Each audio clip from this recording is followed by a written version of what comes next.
ഈ ഹണി റോസും ബോച്ചയും തമ്മിലുള്ള പ്രശ്നമൊക്കെ നടക്കുമ്പോഴേ ഹണി റോസിൻ്റെ വസ്ത്രത്തെ പറ്റിയൊക്കെ സംസാരം ഉണ്ടാവും. ഹണി റോസിൻ്റെ വസ്ത്രധാരണം ശ്രദ്ധിക്കേണ്ടതാണ്, അങ്ങനെ ഒരു വസ്ത്രം ധരിച്ച് ഈ നാട്ടിലിറങ്ങിയാൽ ശരിയാണ്. പക്ഷേ അത് ശരിക്കും പറഞ്ഞാൽ അത് ഹണി റോസിനെ മാത്രം ബാധിക്കുന്ന പ്രശ്നമാണ്. ഹണി റോസ് തീരുമാനിക്കുകയാണ് എനിക്കതൊരു പ്രശ്നമല്ലെങ്കിൽ അതൊരു പ്രശ്നമല്ല.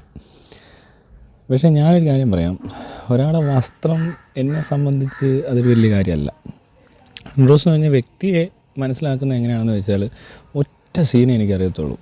അത് നമ്മുടെ ആറാട്ടനെ കണ്ടപ്പോൾ എഴുന്നേറ്റ് നിന്ന് ഷെയ്ക്ക് ഹാൻഡ് കൊടുത്ത ഒരാൾ. ബാക്കി എല്ലാവരും പുച്ഛിച്ച് തള്ളുന്ന അനാർക്കലി മരിക്കാരൻ വളരെ ഡീസൻ്റായിട്ടാണ് അയാളോട് ഇടപെട്ടേക്കുന്നത്. അല്ലാതെ ഇയാൾ ചെന്ന് കഴിഞ്ഞാൽ ഒരുമാതിരി കളി കളിക്കുക, അല്ലെങ്കിൽ ഇതൊരു പൊട്ടനെ പോലെ കാണുക, കളിയാക്കുന്ന രീതിയിലൊക്കെ ഇടപെടുക, അതിപ്പോൾ എല്ലാവരും ചെയ്യുമായിരിക്കും. പക്ഷേ ഒട്ടും ചെയ്യാത്തൊരാൾ, മനസ്സിലായില്ലേ? അപ്പോൾ ഒരാളുടെ വസ്ത്രത്തേക്കാൾ കൂടുതൽ നമ്മൾ അയാളുടെ സ്വഭാവമൊക്കെ നോക്കണ്ടേ? അങ്ങനെ നോക്കുമ്പോൾ മര്യാദയോടുകൂടി മാത്രം ഇടപെടുന്നൊരു ആളെന്ന നിലയ്ക്ക് നമ്മൾ പൊതുസമൂഹത്തിൽ ആൾക്കാരെങ്ങനെ ഇടപെടുന്നു എന്നുള്ളതോടെ ശ്രദ്ധിക്കണ്ടേ? അവരേത് വസ്ത്രം ധരിച്ച് വന്നാലും ഇനി വസ്ത്രം ധരിക്കാതെ വന്നാലും ഈ വക കാര്യങ്ങൾ ശ്രദ്ധിക്കുന്നിടത്ത് എപ്പോഴും ഇനി അങ്ങോട്ടെന്നും ഈ പറഞ്ഞ ആൾ അതിന് ഇനി അത് ആ റെസ്പെക്റ്റ് പോകണമെന്നുണ്ടെങ്കിൽ അയാൾ അതുപോലെ എന്തെങ്കിലും കാണിക്കേണ്ടി വരും. അയാളുടെ സ്വഭാവത്തിൽ എന്തെങ്കിലും ഈ പറഞ്ഞ പോലത്തെ രീതികളിൽ ഉള്ള എന്തെങ്കിലും അലമ്പോ, കച്ചറയോ, ചതി, വഞ്ചന, തട്ടിപ്പ്, ഇങ്ങനത്തെ എന്തെങ്കിലും കാര്യങ്ങൾ ചെയ്യാതെ നമുക്ക് ഈ പറഞ്ഞ ആളോട് ആർക്കും ഒരു വിരോധം ഉണ്ടാകേണ്ട യാതൊരു ആവശ്യവുമില്ല.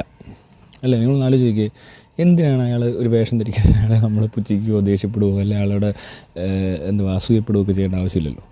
പിന്നെ അവർ ഉദ്ഘാടനം ചെയ്ത് കാശുണ്ടാക്കുന്നുണ്ട്, അത് അവരുടെ പ്രൊഫഷനാണ്.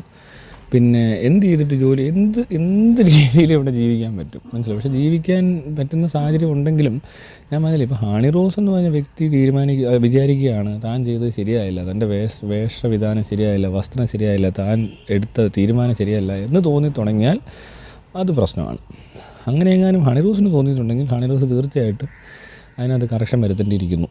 കാരണം ആരൊക്കെ എന്തൊക്കെ പറഞ്ഞാലും ഞാൻ പറഞ്ഞില്ലേ, ഈ നാട്ടുകാർ പറയുന്ന കേട്ടൊന്നും നമുക്ക് ആർക്കും കൂടെ ജീവിക്കാമെന്ന് പറ്റത്തില്ല. പിന്നെ അഥവാ കേൾക്കുവാണെങ്കിൽ ഞാൻ ഈ പറഞ്ഞ കാര്യങ്ങളൊക്കെ ഒന്ന് കേൾക്കാം. അയാളുടെ ക്യാരക്ടർ വളരെ നല്ലൊരു ക്യാരക്ടറാണെന്നാണ് തോന്നുന്നത്. ഡീസൻ്റായിട്ട് ഇടപെടുന്നുണ്ട്, മര്യാദയുള്ളൊരു മനുഷ്യനാണ്. ഈ പറഞ്ഞ പോലെ ഈ പാവ ആറാട്ടനെ ഒന്നും പുച്ഛിക്കാതിരുന്നത് തന്നെ വലിയൊരു കാര്യമായിട്ട് എനിക്ക് തോന്നുന്നുള്ളൂ. അപ്പോൾ അത് പ്രത്യേകം നമ്മൾ കാണും, അത് എല്ലാവരും കാണുന്നുണ്ടെന്ന് മനസ്സിലാവുന്നുണ്ട്. ആർക്കെങ്കിലും അങ്ങനെ ഒരു പരാതി ഈ ഹണി റോസിനെ പറ്റി എവിടെയെങ്കിലും പറഞ്ഞു കേട്ടിട്ടുണ്ടോ? ഇപ്പോൾ ഷൂട്ടിങ്ങിൻ്റെ കാര്യത്തിലാണെങ്കിൽ പോലും ഇപ്പോൾ എവിടെയെങ്കിലും വേണ്ട ഉദ്ഘാടനത്തിന് സമയം തെറ്റിച്ച് വന്നു, പറഞ്ഞ കാര്യങ്ങൾ പാലിച്ചില്ല.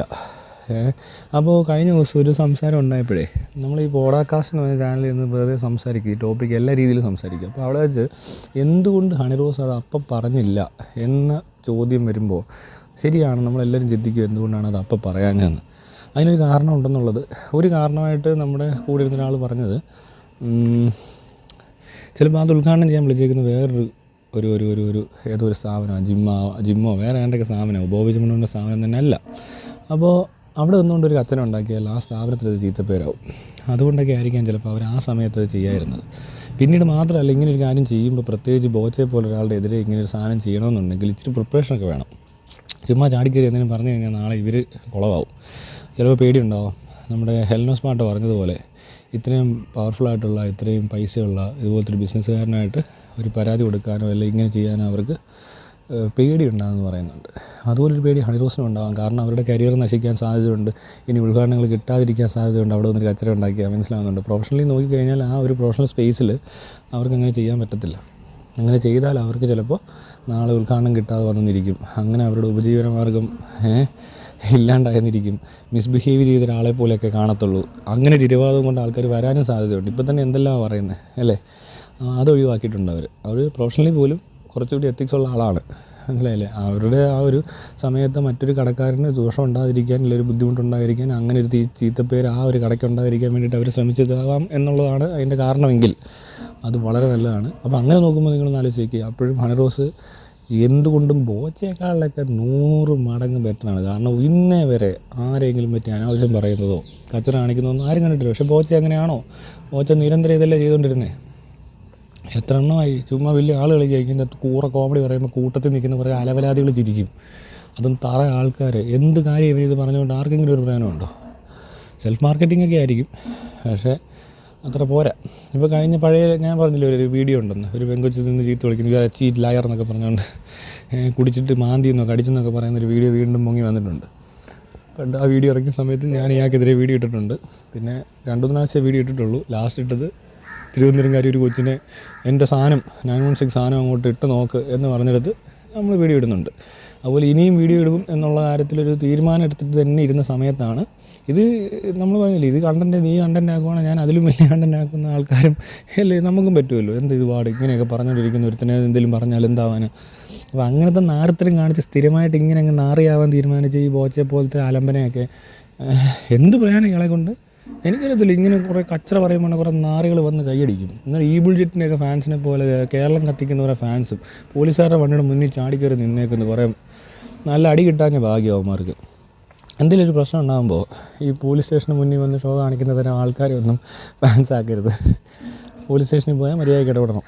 പിന്നെ പോലീസുകാർ മോശമായിട്ട് ഇടപെട്ടാൽ അതിന് നിയമപരമായിട്ട് തന്നെ നേരിടാം. അല്ലാതെ അവിടെ കിടന്നുകൊണ്ട് പട്ടി ഷോയും കാണിച്ച് എന്താ പോലീസ് ഫോഴ്സ് എന്താ ഇവനെ കണ്ടാൽ പേടിക്കുമെന്നാണ് ഇവന്മാർ വിചാരിച്ച്. അങ്ങനെ ഉണ്ടെങ്കിൽ അതൊരു തെറ്റിദ്ധാരണയാണ്. നമ്മൾ പോലീസ് ഫോഴ്സിനെ അല്ല ഒരിക്കലും എന്തെങ്കിലും തരത്തിലൊരു പ്രശ്നം ഉണ്ടായാൽ ചലഞ്ച് ചെയ്യുകയോ അല്ലെ ക്രിട്ടിസൈസ് ചെയ്യുകയോ ചെയ്യേണ്ടത്. ആ ഒരു പ്രത്യേക സമയത്തുണ്ടായ കുറച്ച് പോലീസുകാർ പ്രശ്നം കാണിച്ചിട്ടുണ്ടെങ്കിൽ അവരെ നമ്മൾ എന്തു ചെയ്യും? അവരെ നിയമത്തിന് മുന്നിൽ കൊണ്ടുവരികയോ അല്ലെങ്കിൽ ഏത് രീതിയിലാണെങ്കിലും നമ്മൾ അതിനെതിരെ എന്തെങ്കിലുമൊക്കെ പറയുകയൊക്കെ ചെയ്യുന്നിരിക്കും. അല്ലാതെ പോലീസ് ഫോഴ്സിനെ മൊത്തത്തിലങ്ങ് പൊട്ടനാക്കാനൊന്നും ശ്രമിച്ചാൽ നടക്കത്തില്ല. അതൊന്നും ഇവിടെ ഒരു പേരെപ്പെട്ട് വിചാരിച്ചാൽ നടക്കത്തില്ല. അത് നടക്കേണ്ട ആവശ്യമില്ല. കാരണം ഒരുപാട് പേര് നല്ല രീതിയിൽ ജോലി ചെയ്യുന്നതുകൊണ്ടാണ് ഇപ്പോൾ ഞാനിപ്പോൾ ഈ പറഞ്ഞ പോലെ പുറത്തിറങ്ങി ഇത്ര ഫ്രീഡത്തിൽ നടക്കുന്നതെന്നുള്ള കാര്യം എനിക്ക് നല്ല വ്യക്തമായ ബോധ്യമുണ്ട്. കാരണം എന്തെങ്കിലും പ്രശ്നം ഉണ്ടായാലും ഞാൻ പോലീസ് സ്റ്റേഷനിലൊക്കെയാണ് പോകാറ്. അത് 1-2 പോലീസുകാരല്ല 10 പോലീസുകാരോട് മോശമായിട്ട് പെരുമാറിയാലും ഞാനത് ആ ഒരു രീതിയിൽ എടുക്കത്തുള്ളൂ. പിന്നെ നിയമവിരുദ്ധമായ പ്രവർത്തനങ്ങൾ ചെയ്യുന്നതിനോട് എനിക്കും വലിയ താല്പര്യമൊന്നുമില്ല. അത് മറ്റുള്ളവർക്കുണ്ടാക്കുന്ന ബുദ്ധിമുട്ട് തന്നെയാണ് അതിൻ്റെ കാരണം. പിന്നെ ഞാനീ പറയുന്നതൊക്കെ അഭിപ്രായങ്ങൾ പറയാനുള്ള സ്പേസ് ഉള്ളിടത്ത് തന്നെയാണ് പറഞ്ഞേക്കുന്നത്. പിന്നെ ഉപയോഗിച്ചിരിക്കുന്ന വാക്കുകൾ എന്ന് പറഞ്ഞാൽ അത്രയ്ക്ക് അങ്ങ് അൺപാർലമെൻ്ററി എന്നും അത്രയും അങ്ങോട്ടങ്ങ് ഭയങ്കര തെറി എന്ന് പറയുന്ന ഒരു സാധനം ഞാൻ ഉപയോഗിച്ചിട്ടില്ല. പൊളിറ്റിക്കലി ഇൻകറക്റ്റായിട്ട് പോലും വാക്കുകൾ മനഃപൂർവ്വം ഒട്ടും ഉപയോഗിച്ചിട്ടില്ല. പിന്നെന്താ പറയണ്ടേ? പിന്നെ ഇമ്മാരി വേണേൽ നമ്മൾ ചെയ്യാറില്ലെന്നേ ഈ സ്ഥലത്ത്. എനിക്കിപ്പോൾ ഞാൻ പറഞ്ഞില്ലേ, ഈ ഒരു മനുഷ്യനെ കൊല്ലാൻ പോയാൽ അത് കണ്ട് നിൽക്കുമ്പോൾ നമുക്കുണ്ടാകുന്ന വികാരമൊക്കെ പ്രകടിപ്പിക്കും. അല്ലേ ഒരാൾ ഈ ഇത്രയും പരിപാടി ഇങ്ങനെ പല പരിപാടികളും നമ്മളിപ്പോൾ ഏതൊക്കെ സീനിലാണ് പ്രത്യക്ഷപ്പെട്ടേക്കുന്നത് ശ്രദ്ധിച്ചാൽ മനസ്സിലാവും. അതിപ്പോൾ കുറേ പേർക്ക് ബുദ്ധിമുട്ടുണ്ടാക്കുന്നൊരു കാര്യം ആര് ചെയ്താലും അല്ലെങ്കിൽ അത് ചൂണ്ടിക്കാണിക്കേണ്ടി വരും, അതിനെ നമ്മൾ വിമർശിക്കേണ്ടി വരും, പ്രതികരിക്കേണ്ടി വരും, ചിലപ്പോൾ പ്രവർത്തിക്കേണ്ടി വന്നെന്ന് വരെ ഇരിക്കും. പ്രവർത്തികളും ഉണ്ടാവും ചിലപ്പോൾ, ഒന്നും പറയാൻ പറ്റത്തില്ല. അല്ലേ പിന്നെ എന്ത് ഇത് ഇങ്ങനെ ചുമ്മാ ഇങ്ങനെ രാവിലെ എഴുന്നേറ്റ് ആരാണ്ടൊക്കെ കുറ്റവും പറഞ്ഞ് കുറവും പറഞ്ഞിരിക്കാനുള്ള പരിപാടി ഞാനങ്ങനൊന്നും ആലോചിച്ചിട്ടില്ല കേട്ടോ. ഇങ്ങനെ വീഡിയോ ഇടുമ്പോൾ ചുമ്മാ ഒരു കണ്ടൻറ്റ് ക്രിയേറ്റ് ചെയ്യാൻ വേണ്ടിയിട്ടൊരു കണ്ടൻറ്റ് 10 പേരെ സൂചിപ്പിക്കണമെന്നോ ഒന്നും വിചാരിച്ചിട്ടില്ല. ഇതുവരെ ഞാൻ എൻ്റെ പേജിൽ അയക്കാൻ ഒരു പട്ടിയോടും പറഞ്ഞിട്ടില്ല. വേണേ കണ്ടാൽ മതി, കണ്ടില്ലെങ്കിൽ എനിക്കൊരു മൈരുമില്ല. അതാണ് എൻ്റെ അവസ്ഥ. പിന്നെ പറയാനുള്ളത് എനിക്ക് പറയാനുള്ള പോലെ ഞാൻ പറയത്തുള്ളൂ. അത് എനിക്ക് മനസ്സിലാകുന്ന കാര്യമാണ് പറയുന്നത്. അത് മനസ്സിലാക്കുന്നവരുണ്ട്, മനസ്സിലാക്കാത്തവരുണ്ട്, ഇഷ്ടപ്പെടുന്നവരുണ്ട്, ഇഷ്ടപ്പെടാത്തവരുണ്ട്. എന്ന് പറഞ്ഞ പോലെ തന്നെ ആൻഡ്രോസിൻ്റെ കാര്യം. ഹണിറോസ് ചെയ്തത് ഇഷ്ടപ്പെടുന്നവരുമുണ്ട്, ഇഷ്ടപ്പെടാത്തവരുമുണ്ട്. പിന്നെ ഹണിറോസിൻ്റെ ക്യാരക്ടർ ഇങ്ങനെയൊക്കെ കണ്ടിടത്തോളം ഒരിടത്തും ചെന്നൊരു അലമുണ്ടാക്കാതെ വളരെ മര്യാദയ്ക്ക് ജീവിച്ചു പോകുന്നൊരു കൊച്ചിനെ അങ്ങ് പുറകെ നടന്ന് ശല്യം ചെയ്യുമെന്ന് പറയുന്നതാണ് ഈ പ്രശ്നം കേട്ടോ. അല്ലാതെ ബോച്ചയുടെ ദ്വയാർത്ഥം അത്ര വലിയ വിഷയമൊന്നുമല്ല. ഇവരെ പിന്തുടർന്നിട്ടുണ്ട്. മറ്റേ ഹെൽനോ സ്മാർട്ട് പറഞ്ഞ പോലെ എന്തോ സംഭവം എങ്ങനെയും വല്ലതും ചെയ്തോന്ന് അറിയത്തില്ല. എന്നാലും ഹെൽനോ സ്മാർട്ടെ പോലത്തെ ഒരു കൊച്ചിനെ വിളിച്ച് വരുത്തിയിട്ട് ഗുണഗുണ നമ്പർ ഇറക്കി എന്നൊക്കെ പറഞ്ഞു കഴിഞ്ഞാൽ അന്ന് ഈ സായിയെ പോലത്തെ അവന്മാരൊക്കെ കൂടെ വന്നുകൊണ്ടാണ് അങ്ങനത്തെ കമ്പനി ഉള്ളവരോട് കൂടിയിട്ട് വലിയ കാര്യമൊന്നുമില്ലെന്നുള്ള ഇപ്പോൾ മനസ്സിലായില്ലേ. എൻ്റെ അടുത്ത് എങ്ങനെ ആയിരിക്കണം, നമുക്ക് പരിചയമുള്ള ഏതെങ്കിലും പെൺപിള്ളേരുടെ അടുത്ത് ചെന്നിട്ട് എന്തെങ്കിലും കാണിച്ചിരുന്നേ അവനെ അന്ന് ഞാൻ റെഡിയാക്കിയേനെ. അല്ല അതിന് അപ്പുറത്തോടെ ഒരു ദിവസം പോയിട്ട് 1 മണിക്കൂർ കൊടുക്കത്തില്ല. പക്ഷെ അപ്പോഴും ഈ പറഞ്ഞ പോലെ പോലീസുകാർ സഹകരിച്ച് വേണമെങ്കിൽ അത് തോക്ക് കാണാതായ പോലെ എന്തെങ്കിലും ആക്കുമായിരിക്കും. പക്ഷേ എന്നാലും നമ്മൾ ചെയ്യാനുള്ള മാക്സിമം നമ്മളെ കൊണ്ട് ചെയ്യാൻ പറ്റുന്നത് ചെയ്യും. അല്ല എന്ത് ചെയ്യാൻ പറ്റും പറ? നമ്മൾ നിയമപരമായിട്ട് തന്നെ ചെയ്യും. പിന്നെ നിയമപരമായി ചെയ്യുന്നിടത്ത് പോലീസൊക്കെ അവരുടെ കൈക്കൂലി മേടിക്കുകയോ ഇവരുടെ പവർ കാണിക്കുകയോ ഒക്കെ ചെയ്ത് മണി പവർ കാരണം ഇവരുടെ ഇൻഫ്ലുവൻസ്ഡ് ആയിട്ടുള്ള വല്ല പോലീസുകാർ എന്തെങ്കിലുമൊക്കെ ചെയ്തെങ്കിൽ അത് നമുക്കൊന്നും ചെയ്യാൻ പറ്റില്ല. പക്ഷേ അതവിടെ മാർക്ക് ചെയ്യപ്പെടും. ഒന്ന് ചെയ്താൽ മതി, മനസ്സിലായില്ലേ? പിന്നീട് ഈ പറഞ്ഞ ആൾക്കാർ ചെയ്യാൻ വരുമ്പോൾ രണ്ടാമതാവും. അപ്പം അങ്ങനെ നിരന്തരം ഇത് ചെയ്തുകൊണ്ടിരിക്കുകയാണെങ്കിൽ അതിൻ്റെ ഇത് മാറിക്കോളും. തന്നെ എല്ലാവരും മാറ്റി പറഞ്ഞു തുടങ്ങും. പോലീസുകാർ പോലും പിന്നെ ഇടപെടാൻ പറ്റാത്ത ഗതികേടുണ്ടാവും. പക്ഷെ അത് അപ്പോൾ ചെയ്യണം. അല്ല ചെയ്യാതിരിക്കരുത്. അതുകൊണ്ടാണ് ഞാൻ പറയുന്നത് എന്തെങ്കിലും ഉണ്ട് റിപ്പോർട്ടാക്കണം. അതൊരു ഒരു കംപ്ലൈൻ്റ് എങ്കിലും പോലീസ് സ്റ്റേഷനിൽ കിട്ടണം. എല്ലാ പോലീസുകാരും കള്ളന്മാരല്ല, എല്ലാ പോലീസുകാരും കൈക്കൂലിയും മേടിക്കത്തില്ല. പോരെ? അപ്പോൾ ശരിയാണ്, ബൈ.